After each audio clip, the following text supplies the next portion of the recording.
মৃত্যুদণ্ড যে আসামির রায় হয় তাকেও কিন্তু আপনি এইভাবে জুতো মারা, জুতার মালা পরানো, ডিম ছোড়া, এগুলো আপনি করতে পারেন না। আমি জানি বাংলাদেশে 5ই অগস্টের পরে অনেক সাহসী যোদ্ধার আবির্ভাব হয়েছে মঞ্চে, যারা দীর্ঘ সময় গত 17 বছর ঘরের কোনায় বাথরুমের আড়ালে মুখ লুকিয়ে থাকতেন। তারা এখন বিপুল বিক্রমে এসে ফেসবুকে গালাগালি করবেন, আমাকে বলবেন আমি ফ্যাসিস্টের দোসর। এখন তো নতুন শুরু হয়েছে, আগে ছিল রাজাকারের দোসর, এখন হয়েছে ফ্যাসিস্টের দোসর, তাই না? তো তাইলে আমরা ব্যবস্থাটা বদলালাম কোথায়?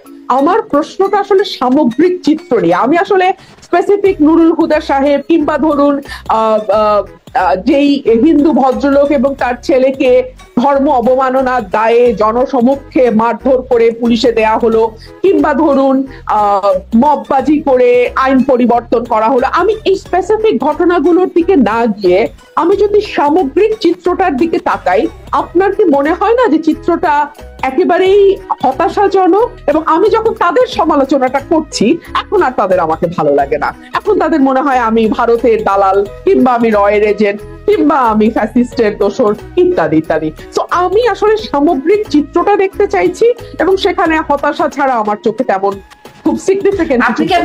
বাংলাদেশে দুটো বৃহৎ রাজনৈতিক দল এখন পর্যন্ত। তো আমরা যদি ধরেও নেই যে আওয়ামী লীগের ভোট অনেকখানি কমে গেছে, তারপরও দেখা যাবে যে বাংলাদেশের second largest political party Awami League. তো আমরা এই মুহূর্তে যেহেতু আওয়ামী লীগ মাঠে নাই, যে কোনো একটি নির্বাচন, মোটামুটি সুষ্ঠু নির্বাচন যার অধীনেই হোক না কেন, অবভিয়াসলি মানে কাদের রাষ্ট্র ক্ষমতায় যাওয়ার সম্ভাবনা সবচেয়ে বেশি আপনি বলুন? নিঃসন্দেহে বিএনপি। নিঃসন্দেহে বিএনপি। দেখুন, আপনি কিন্তু বিএনপির কোন পর্যায়ের নেতা কর্মী সমর্থক কোনো চিনুন, আপনি একজন সংবাদ গণমাধ্যম কর্মী, তাই না?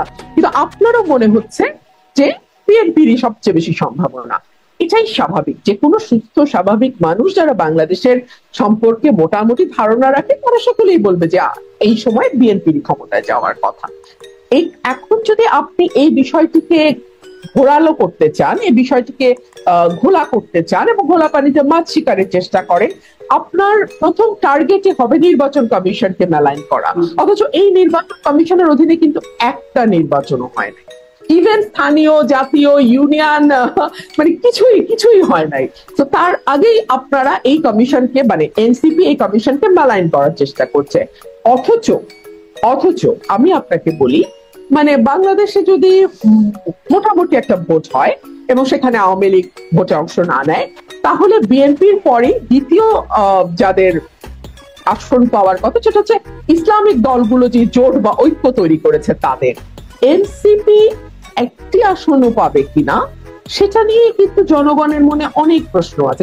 জনগণ বলতে আসলে আমি আমার চারপাশে যারা পরিচিত সাধারণ মানুষ, যারা হয়তো কোনো রাজনৈতিক দলের সঙ্গে যুক্ত নন, সুইং ভোটার, কখনো এই দলকে, কখনো ওই দলকে, কখনো আরেক দলকে ভোট বা কখনো না ভোট দিয়েছেন, তারা কিন্তু খুবই দৃঢ়তার সঙ্গে বলছে যে এই দলটির আসলে কোনো ভবিষ্যৎ নেই, অথচ ভালো ভবিষ্যৎ হতে পারতো।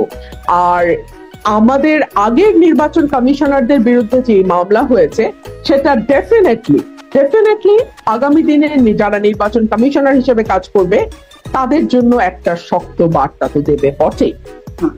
বলবেন এই বর্তমান সিইসি বা বর্তমান নির্বাচন কমিশনের জন্য এটি কি কোনো বার্তা দেয়? কারণ এনসিপি দল হিসেবে এই নির্বাচন কমিশনকে বিএনপির প্রতিপক্ষপাত দুষ্ট হিসেবে আখ্যায়িত করছে এবং তাদের পদত্যাগও চাইছে, বাতিল চাইছে। আমি আপনাকে বললাম না যে আমরা আমাদের রাজনীতির যে দুষ্ট ক্ষত 15 বছরে রচিত হয়েছে, সেখান থেকে গত 10 মাসে তো বের হতে পারি নাই। সে কারণেই আমাদের মানে ট্যাগ দেওয়াটা, সে কারণে লেবেল দেওয়াটা খুব তাড়াতাড়ি আমরা করে ফেলি। বর্তমান নির্বাচন কমিশনের অধীনে কিন্তু একটি নির্বাচনও হয় নাই। দলীয় সরকারের অধীনে ফেরেশতা বসিয়ে দিলেও সুষ্ঠু নির্বাচন করা সম্ভব না। মানে ফেরেশতা তো কোথায় আর নুরুল হুদারা কোথায়? তাহলে তাদের আর কি দায়? আপনি তো আগেই দায় মুক্তি মানে তাদেরকে দিচ্ছেন যে ফেরেশতা হলেও এমন কি সম্ভব না। দেখুন, এটা তো পলিটিক্যাল রেটরিক থাকবেই, তাই না? পলিটিক্যাল বক্তব্য থাকবেই। তবে আমি যদি আমার আসনে বসে আমার শপথ রক্ষা করতে না পারি, তাহলে সবচেয়ে ডিগনিফাইড এবং গ্রেসফুল ওয়ে হচ্ছে আমার আসন থেকে আমার সরে যাওয়া। আমরা তো পৃথিবীর বহু দেশে মন্ত্রিত্বের পদ থেকে মানুষকে সরে যেতে দেখি। ইভেন ট্রেন অ্যাক্সিডেন্ট করার পরে রেলমন্ত্রী তার জায়গা থেকে সরে গেছেন, এই ঘটনাও তো ভারতে ঘটেছে। কিন্তু আমরা কেন জানি সরে যাওয়ার নজিরটা কিছুতেই স্থাপন করতে পারি না। আমাদের যেই চেয়ারে বসি না কেন আমরা গ্লুড হয়ে যাই। আমার মনে হয় বাংলাদেশে সরে যাওয়ার ইতিহাসও বিএনপি প্রথম করেছে। 2022 সালের ডিসেম্বর মাসে আমরা 7 জন এমপি সংসদ থেকে রেজিগনেশন দিয়েছিলাম। বাংলাদেশের রেজিগনেশনের কোনো ইতিহাস কিন্তু নাই। জি, তত্ত্বাবধায়ক সরকারের দাবিতে তো আগেও আসলে সংসদ থেকে সরে গেছে। আপনাদের সময়ে যখন দাবি করে নির্বাচন তত্ত্বাবধায়ক সরকার আদায় করার জন্য, তখনও মনে হয় এরকম একটা সংসদ থেকে সরে যাওয়ার একটা নজির আসলে ছিল। তখন কার আওয়ামী লীগ। মানে রাষ্ট্রদ্রোহিতার অভিযোগ কিভাবে হয় এটা আমি আসলে ঠিক বুঝি নাই। যে সরকারের বিরুদ্ধে, আমি দেখছিলাম যে সরকারের বিরুদ্ধে ঘৃণা বিদ্বেষ তৈরি করলে সেটা হচ্ছে রাষ্ট্রদ্রোহের অভিযোগ হবে। এটা আসলে তারা কিভাবে রাষ্ট্রদ্রোহের অভিযোগ হলো বুঝলাম না। একটু বাংলাদেশে তো এই মুহূর্তে একটি সরকার আছে, একটি প্রশাসন আছে, পুলিশ আছে, তাদের তো কাজ করার কথা। এবং last but not the least, আমাদের আর্মি কিন্তু ম্যাজিস্ট্রেসি পাওয়ার নিয়ে এখন মাঠে আছে। অর্থাৎ বিগত প্রায় 8-9 মাস ধরে কিন্তু পুলিশের পাশাপাশি প্যারালালি বিজিবি এবং আর্মি তারা মাঠে আছে। কিন্তু তারপরেও আমরা যেটা দেখলাম যে সাবেক সিইসি নুরুল হুদা সাহেবকে পুলিশের সামনে, which is very significant, তাকে জুতার মালা পরানো হলো, ওনার গালে জুতা দিয়ে মারা হলো এবং ওনার গায়ে ডিম মারা হলো। আমার প্রশ্ন হচ্ছে, বিএনপি তো এই মুহূর্তে পাওয়ারে নাই। বিএনপি তার নেতাকর্মীদের বিরুদ্ধে খুব বেশি হলে ডিসিপ্লিনারি অ্যাকশন নিতে পারে, কিন্তু যে পুলিশ কর্মকর্তার সামনে এই ঘটনাটি করতে পারলো তার বিরুদ্ধে সরকার কি ব্যবস্থা নিচ্ছে?